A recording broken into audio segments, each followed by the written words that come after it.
Hey, good afternoon, everybody. I am out here in the garden this afternoon. It is the last day of September, and you might be wondering why I'm sitting out here with this mess that's going on behind me. I've got dying tomato plants. I've got butternut squash that's like growing all over everything, and I'm still waiting for them to finish ripening, but they also have a lot of powdery mildew going on, and I'm hoping that they all get to where they need to be before frost sets in. But so far so good for the most part, so we'll see how that goes. But that's the main reason why I came out here today. Is we are going to make mosquitoes. No, we're not going to make mosquitoes. So the main reason why I came out here today is I wanted to show you about making a, I guess, more authentic enchilada sauce, or like a red sauce that you can make purely, really your main ingredient is going to be peppers, along with some Mexican chocolate and some garlic, some hot water. That's really it. So I will post a link down below. I got the original recipe from Isabel Eats, a blog that has a lot of great recipes that I refer to from time to time, and I will post a link down below to the original recipe, which I'm going to change up a little bit today because I don't have all the ingredients for the original recipe, so we're going to try a different version.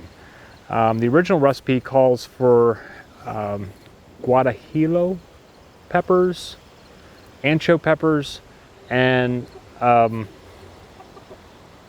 forget what the arbol peppers. I don't know if I'm pronouncing that correctly. Anyway, it's three different versions of a dried pepper. Ancho, of course, is going to be your dried poblano peppers, which is what we're going to do here today. Guajillo is a similar to the poblano when it's dried, but it's a little bit hotter than the poblano.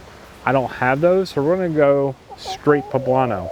And the arbol is like a more spicy pepper, which is similar to the ring of fire pepper that I grow, so we will be using ring of fire instead. Anyway, the original recipe will be below. This is our version that we're going to do today. So first thing that you want to do is get yourself some dried peppers for the ancho version of the poblano.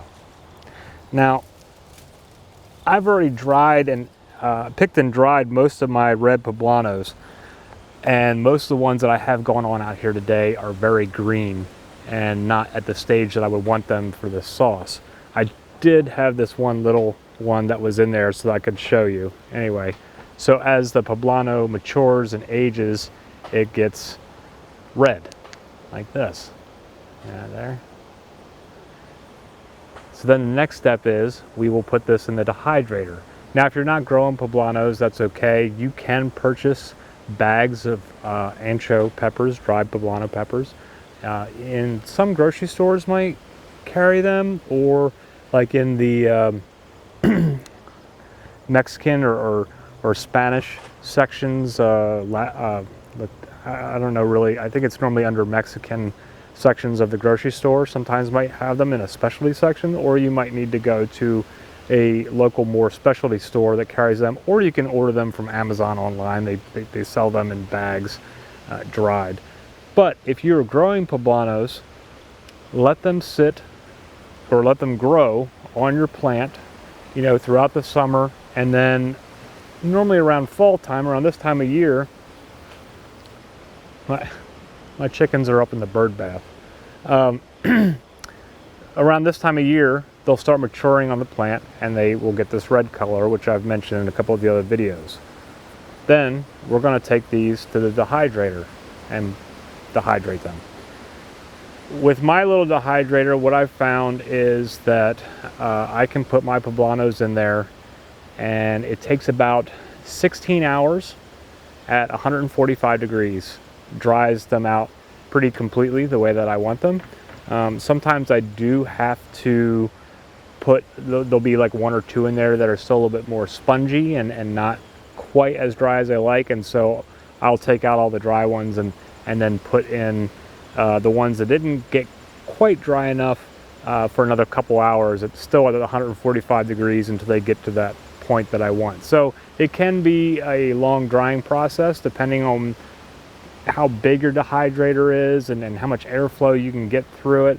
The one that I'm using now is actually much better than the smaller one that I started off with last year, but it, you know, drying stuff will still take time. You can also hang dry them, but that's, you know, you're going to be waiting out days for that.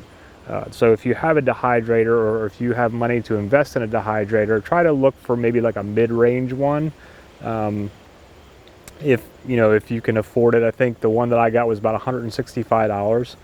And it's got more power than the little, I think the first one was like one of those little round ones, which was cheaper. It was a Nesco, and I think the brand I have now is a Corsica, something like that.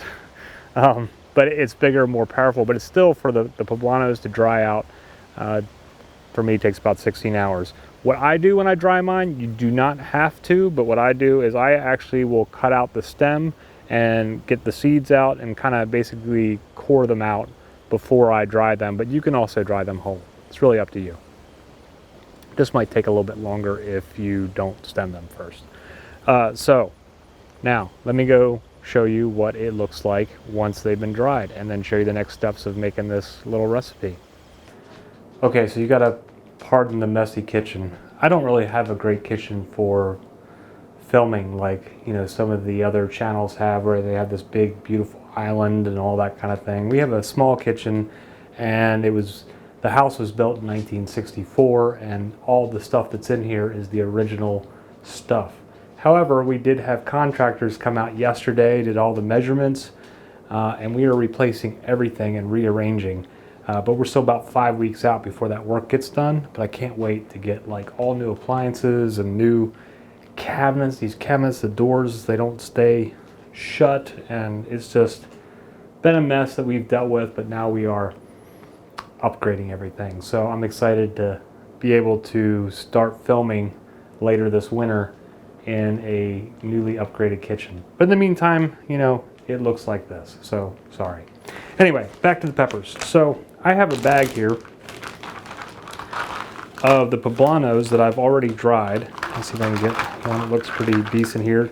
I did a mix of ones that are kind of, most of them were mostly red, but some of them were like a mix of red and green. Here's one that was pretty red. So once you have put them in the dehydrator, this is what they look like. They come out looking like that, right? So I got a bag of those here. Then we got the Ring of Fire peppers, which is replacing the arbol. Again, I'm sorry if I'm mispronouncing that. Ring of Fire, which I've used for the Ring of Fire powder that I did the video on, but this is what it looks like before it gets ground up into a powder. These run a lot hotter. They are probably 5 to 6 times hotter than a jalapeno. So depending on what you want for your spice level will depend on how much you would want of either arbol or a Ring of Fire pepper, or something of the similar heat level. They run about 15,000 to 30,000 Scoville units. And you know, just like with any peppers, it can vary depending on the plant and the pepper and all that. The original recipe from Isabel Eats calls for one of these. Now, because I know how hot these run just from making the powder, I am only going to use maybe not quite half of one, because I don't want to have a super spicy enchilada sauce. I want something that's more mild. But you can adjust according to your heat taste. Now, because I don't have the guajillo peppers, but the poblanos, when they're dried and become the anchos, are very similar to those, we are going to use, let's see, in this recipe we're going to use 6 of these. Normally we would only call for 2 of the ancho and 4 of the guajillo, but we're going to just do 6 ancho. So 6 ancho peppers. and about a half of ring of fire pepper. What we're going to do is get some hot water. You don't need to boil it, just so that it's really hot. You can warm it up on the stove. Once I run our tap water, it gets pretty hot within a minute or so. I mean, enough so that it burns my hands. But you're going to take about 4 cups of hot water and then put your peppers in it to soak for about 20 minutes so that it softens them up. So we're going to do that now. Okay, so the peppers have been sitting in the hot water for a little over 20 minutes now. They're just sitting in here. See, I can do this without spilling it. You can kind of see them soaking in there. But that, I believe the term is, it reconstitutes them. Is that right? Where, you know, you're softening them up, soaking them in the hot water. It's a super easy recipe. Just soaking those peppers is the longest part of making this, really. The other things that you're going to need is a clove of garlic. This is actually a clove and a half of garlic, I guess. It kind of broke apart, but it was a pretty big clove of garlic. So a clove of garlic, and then Mexican chocolate is supposed to be the special ingredient in this. You can get this on, I got mine on Amazon. That's the brand that I got. But you can probably also get this in the Mexican section of your grocery store in some cases. Or at a, you know, like a specialty store. So these come like in these tabs, right? And you only need, put that up there so you can see it. You don't need a whole tab. You only need 1/8 of this. It's divided into the like 8 little sections. You just need one little section. I'll show you a close-up of that. You want to reserve some of, you're going to reserve 1 cup of the water, the hot water that you soaked your peppers in. And then you'll need about another 1/2 cup of just cold tap water, filtered water, you know, whatever you use. And a 1.5 teaspoons of kosher salt, sea salt, you know, whatever your preference. I'll be using sea salt today. I'm going to add all this stuff to a blender. So let's show you that next. Okay, so I'm using a NutriBullet. You could also use, if you have a good blender or even a food processor, any of those things would work. Got my 1/8 of a tablet of the Mexican chocolate. This is used a lot in making like a hot chocolate. So don't think that because you have this whole box of it that it's going to go to waste, or you're only going to be using it for enchilada sauce. You can use this to make hot chocolate as well. And also you can use this like in a mole sauce. So it has multiple uses. So we're just putting that in our little container here for the NutriBullet. Taking our clove of garlic, throw that in there. Next, you'll just use a slotted spoon to get your peppers out. And I'm hoping my NutriBullet is big enough for this. I think it will be. And you'll take your softened up peppers and put those in there. Just drain them off. Get those in. This probably isn't the best camera angle for you to see everything. Sorry about that. Try to realign myself here. Alright, so we got all of our peppers in there.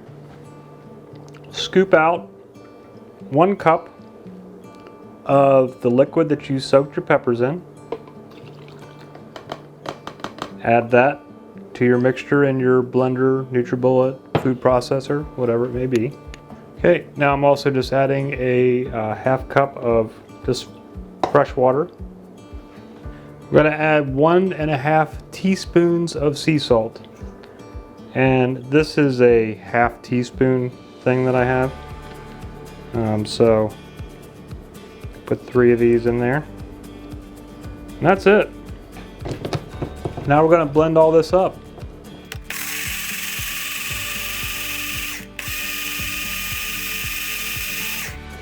And if you feel that your sauce is too thick for you, you can always add a little bit more water to thin it out. And because I don't have the greatest lighting in here, you can't see the gorgeous red color. It doesn't look like it's coming out as bright in this lighting, so I apologize for that. But it's a super beautiful red color, and I'll try to get a picture of it in better lighting. And that is all you have to do to make an enchilada red sauce.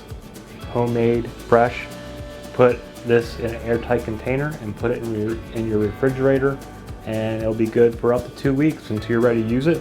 I just did a little taste test of this.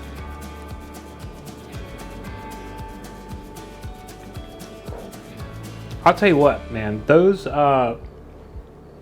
Ring of Fire peppers, I only use like that much.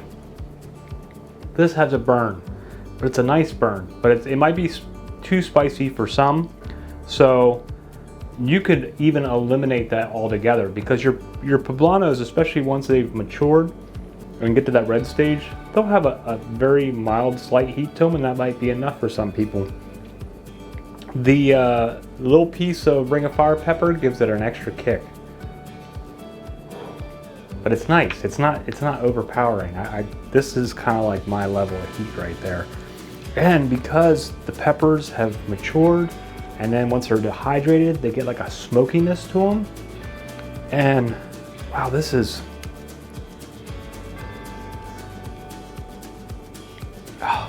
it's delicious and fresh. And I think I'm gonna add some of this as a topping to some burritos, I guess, or tacos that I'm making tonight. Black bean and poblano tacos. That I think that this will be a nice little topper complement to add a little extra heat to it. And a smokiness. I can't explain to you the smoky flavor that comes out of this.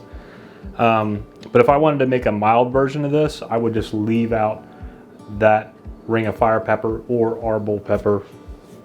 I think, however you pronounce that pepper. But you could leave out that and just go straight ancho. If you want straight ancho, the garlic clove and the salt, you'd be good to go for just a mild sauce. And you know, why buy it when you can make it at home? So anyway, there you go. Red enchilada sauce made from scratch from peppers in our garden with just a couple of ingredients: peppers, garlic, salt, Mexican chocolate, and water. Blend, refrigerate, or use immediately. So anyway, thanks for stopping by and checking out the video. I hope you take a chance to subscribe to our channel, and whatever's going on in your neck of the woods, in your gardens or your homesteads, I hope all of your projects and cooking and gardens and harvests are coming out great, and I hope that you are having a fantastic day. Hope to see you again soon. Namaste.